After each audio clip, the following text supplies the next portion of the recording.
This video is part one of two videos where we are going to replace a clutch slave cylinder and a clutch master cylinder with Honda OEM parts for this 2004 Acura TSX.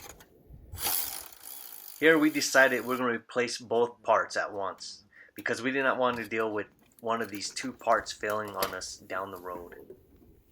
Also, by replacing both slave and master, we're only going to have to bleed the system only once. First thing we're going to do here is we're going to remove the battery. By removing this battery, it's going to give us more room to access the clutch slave cylinder.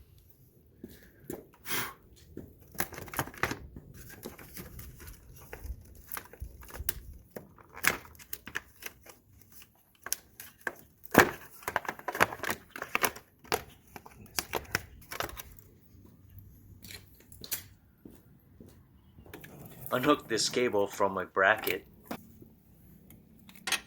Now remove the 10mm bolt holding this bracket and take it out for more space. We zip tied this cable to the intake tube so it wouldn't be in our way. We want to create as much space as we can get with the little room that we got to work with.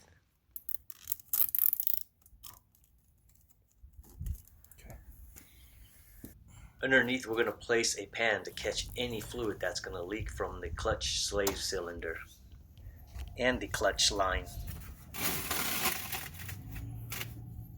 Here we need a 17mm wrench to hold this nut. With the 17mm wrench to hold the nut in place, we used a 10mm flare nut wrench to break loose the 10mm nut on the clutch line. Once that 10mm nut is broken loose, you can use a regular 10mm wrench.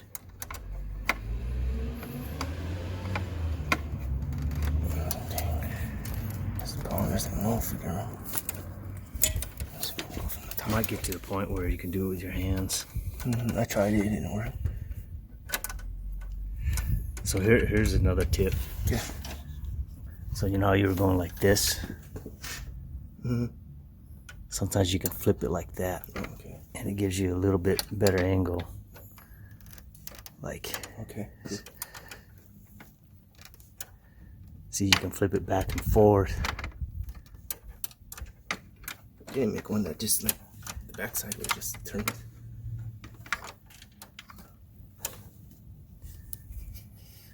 Okay.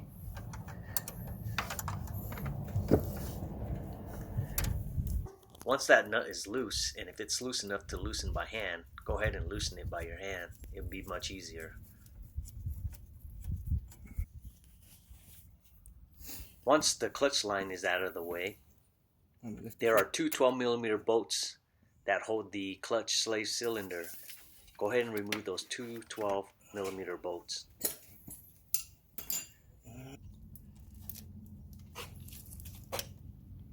Yep, there you go.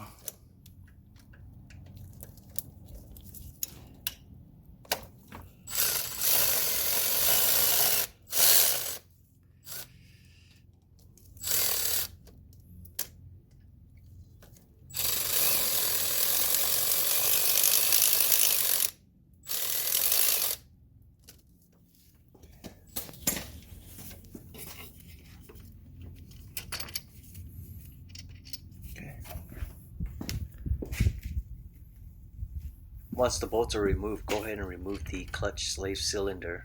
There you go. Here we are cleaning the old grease from the fork where the clutch slave cylinder pin pushes against.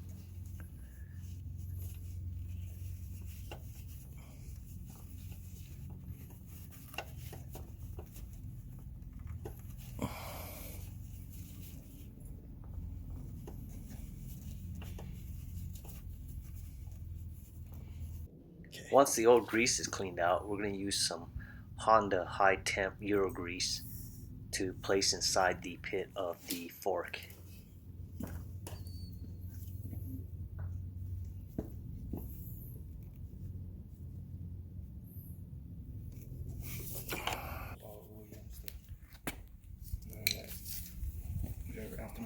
Okay, we're ready.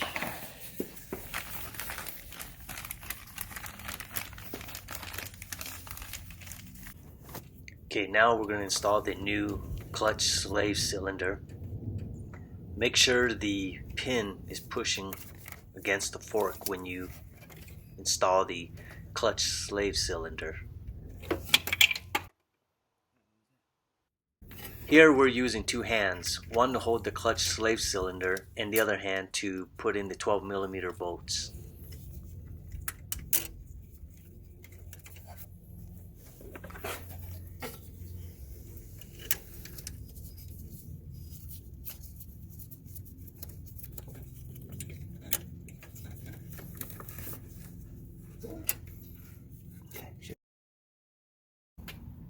Once the two 12mm bolts are installed, we're going to torque it down to 16 foot-pounds of torque.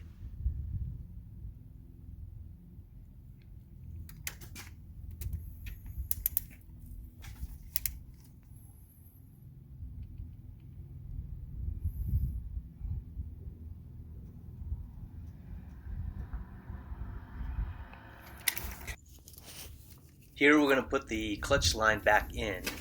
What's going to make it easier is if you can thread it in by hand, so that way you don't cross thread or anything like that. I know, actually, it's right size, you're right. Now we're fitting the 17mm wrench back in to hold the nut, so that way we can tighten the 10mm nut on the clutch line. Here we're using a regular 10mm wrench to go ahead and tighten it. Okay, starting to get tight.